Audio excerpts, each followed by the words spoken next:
Sec theta,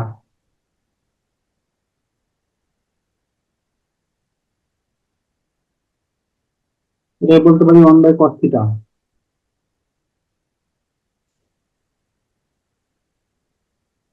তারপর প্রমাণ উপর 2 আছে না, তো 2 নিলাম, 2 cos থিটা।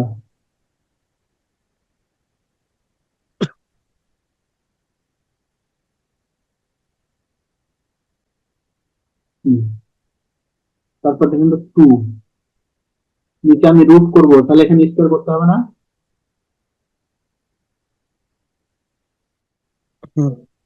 রুট নিলাম, স্কয়ার নিলাম, 2 স্কয়ার করলে দুটো 2 হয়, আর cos স্কয়ার করলে cos স্কয়ার লিখলাম।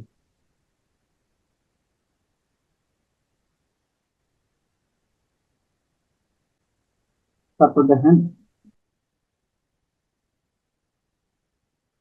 2 বাই,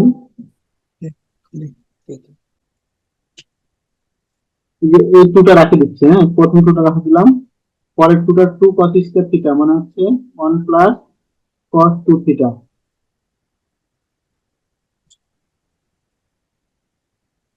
2 cos স্কয়ার থিটা মানে 1 প্লাস cos 2 থিটা। তারপর দেখেন 2, নিচে রুট 2 দিয়ে গুণ করে দিলে কি 2 প্লাস 2 cos 2 থিটা লিখতে পারি। হ্যাঁ,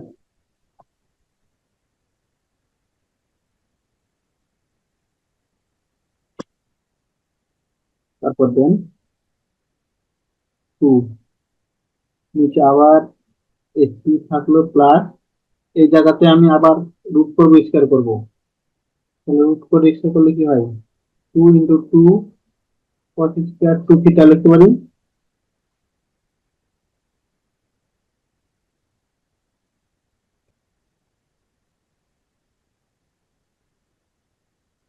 বুঝছেন রুট করে স্কয়ার করা?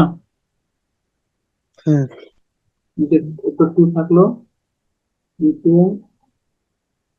2 প্লাস, আবার দেখেন এই রুট থাকলো, এই যে সামনে 2 রাখে দিলাম, হ্যাঁ এটার পরিবর্তে কি লিখবো 1 plus cos 4 theta. 1 plus cos দিয়ে,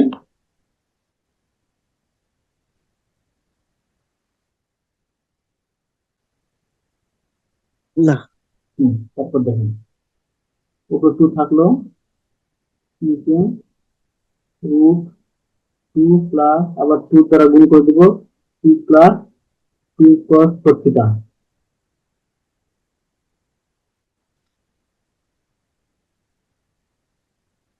এটা প্রমাণ করতে বলছেন।